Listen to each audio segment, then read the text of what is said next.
bell ringers, warm-ups, do-nows, sponges, because they soak up every minute of class. I don't care what you call them, you want to use them. Hey everyone, today I want to talk about the importance of establishing routine in your classroom so that your teenagers know what to expect as you start class each day. I call these bell ringers. There's lots of different terms for them, but basically I found that if I have the same thing starting class each day, the kids really respond well to it because they know what to expect in this unpredictable world. I think kids actually crave routine. And so what we're doing each day in class will vary quite widely, but the way I start class each day of the week is always the same. And so the kids know what to expect. It works for them because they hit the ground running. I'd say even before the tardy bell, maybe a third to half the class is already seated and taking down notes and getting ready for my part of the bell ringer presentation. But then also it gives me a couple of minutes at the beginning of class to take attendance. So every campus I've worked on, the attendance ladies always need that submitted via the computer within the first 5 minutes of class. And if I don't have a bell ringer, I scribble it down on a Post-it note and I never have time to go back to the computer and turn it in. So a bell ringer gives me that little couple of minutes that I need to take care of the attendance ladies, because you all know you do not want to get school secretaries irritated with you. You want to be like on the good side of the school secretary. So bell ringers are one way to take care of what you need to take care of and give the teenagers what they need. So the way it works is depending on my schedule. So when I was in California, I was on a traditional 5-day-a-week schedule, and I'll talk about that one first, and then I'll talk about how I modified it for the AB block. So on the traditional schedule, I did mugshots on Mondays, and that's mechanics, usage, and grammar. And every Monday, I would have 2 sentences up on the board that the kids edit, and we go over the edits. So it's just a proofreading, editing practice. I have a link down there where I model a mugshot, so you can see what that looks like. So if you haven't seen that grammar video, go back and check that one out. Every Tuesday, we start with Lit Term Tuesday, where I would project a definition, the kids write down in their notes, and then while I'm taking attendance, and then I come in and I give modern examples to show them how those literary techniques and devices work in real life. And then the kids offer examples from stories they know. Wednesdays are always vocab, Words on Wednesday, where we go over 5 vocab words. They're SAT level words where the kids are writing down notes and I'm telling stories that kind of relate to that word to kind of help it imprint into their brain. And we talk about synonyms and antonyms for each of those words and their parts of speech. So we go deep on 5 words instead of just doing a drive-by on 10 words. Thursdays, I actually don't use a bell ringer when I'm on a traditional schedule. It's almost like you need a break, you need routine, and then you need a break from the routine. And toward the end of the week on Thursdays, I'm always kind of racing to get everything done. I've usually tabled something that we need to finish up on Thursday. So Thursdays are all about content. And then Fridays, we launch with either a quarter trio competition game, where it's every 9 weeks, the quarter, I put kids in groups of 3. Trios, and there's a series of competitions, brain teasers, games, trivia. There's all kinds of little things that I have them do. I'll put a link down there for that blog post as well. So we either have a trivia, a quarter trios competition, there it is, or a vocab quiz to start Friday. And then most of Friday is always S.S.R, sustained silent reading, where my kids sit and read for 45 minutes, a pleasure book of their choice that they then report to me every 9 weeks. We take care of that assignment. So that's my week. It's Mugshot Monday, Lit Term Tuesday, Words on Wednesday, take a break on Thursday and just get stuff done, and then SSR Fridays after a vocab quiz or a quarter trio game. Now, that worked great in California, and then I moved up to Idaho where they use the 90-minute AB block. So what I ended up doing to make it work there is I got rid of the alliterative names, because the way the calendar flows, not every mugshot always falls on a Monday, right? It might be a Wednesday. So what I ended up doing is just in a cycle of 3. So I still kept mugshots, lit terms, and words, but I didn't call it Words on Wednesday. It was just words. And so every 3rd class session, they had one of those, and they kept doing the same note-taking that we did with the others. For SSR on the block, sorry guys, I hope that audio didn't get messed up. I'm sorry. For S.S.R. on the block, it wasn't always a Friday. Sometimes it was a Thursday, but it was the last class I see you each week. That's when we do the S.S.R. So either Thursday or Friday. And then because it's a 90-minute block, it's only the last 45 minutes. That's when we do the reading. Now, you can do bell ringers in a really wide variety. There's tons of great ideas out there. If you use Google, bell ringer or a do now or warm-ups or sponge activities, you'll find lots of great stuff. Some teachers do S.S.R. reading as their bell ringer every single day. And the kids bring their books and they read for 10 minutes and then they put the books away and then they get on with the business of the day. And they love that. I've heard really great things about that. That approach never really worked well for me just because I don't like reading books that way. It's like I'm almost about to really get into something and now you're telling me to put that book away and then totally shift gears. And I just didn't like that. And I also like S.S.R. for an extended amount on Fridays, just because that gives me as the teacher time to conference. I do writer's workshop and I work helping remediate grammar skills with individual kids in that time. And if I don't have that dedicated time, I don't ever get to meet one-on-one with kids. Like there's just no time to manage an entire class of 34 and have independent conferences. That's just never going to happen. So S.S.R. allows that to happen for me.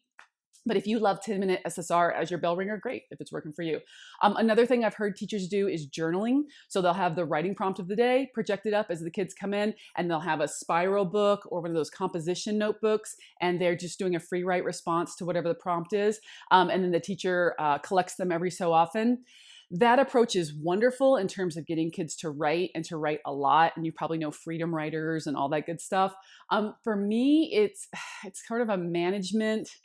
It's crunchy for me because I feel like I need to read every single one of them in case a kid has given some kind of personal and troubling information in a journal, which is great that they feel open with me to share that. But if they put it in a notebook and I don't see it for 2 weeks, or if I'm skimming the notebooks and I miss that, I would feel terrible if a kid was using that as a way to reach out to me and I missed it. So since I don't have the time to go through daily journal entries for, whether they're 34 kids in a class, multiple classes, it's for me a management problem. So I haven't done the journaling, but I have heard that it's really successful, especially if you have smaller classes. I actually used journals back in California way long time ago when we had classes of 20 students to one teacher.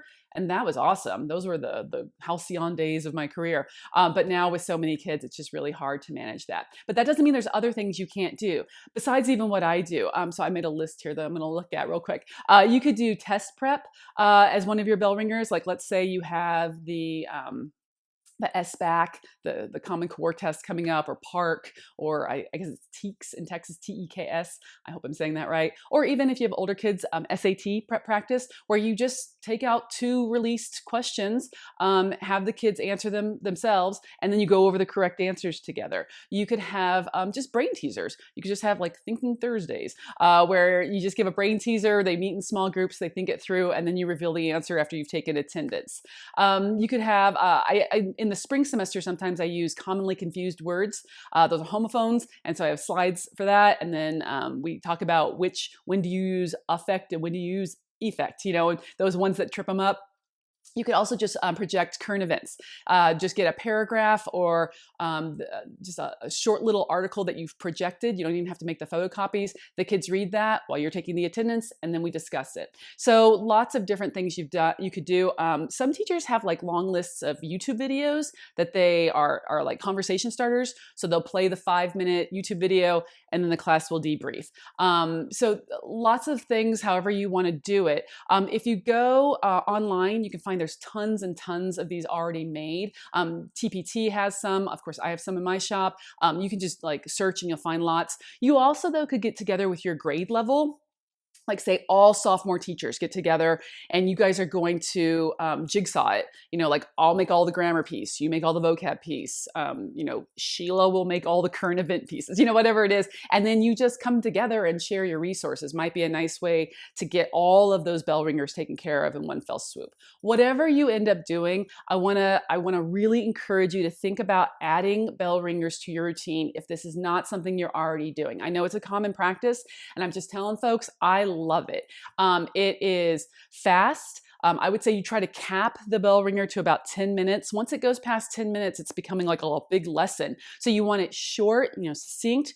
You want to have some sort of piece of accountability. So in my world, I collect the mugshots every 5 rounds, and I grade them. And then all of the content, the mugshots, the lit terms, the words on Wednesday are part of the semester final exam. So the kids have to have their notes in order to study for the exam. They can always come back and recopy their notes from my slides. I don't have a problem with that, but they need to take their good notes so they have access to it. And of course we have vocab quizzes like twice a month. And that's based on the words on Wednesday slides. But there needs to be some kind of piece of accountability, even if it's just completion points. Because if there's not, they're not going to do it. They're going to zone out or just daydream or pretend to write when they're not writing. So definitely hold their feet to the fire with that.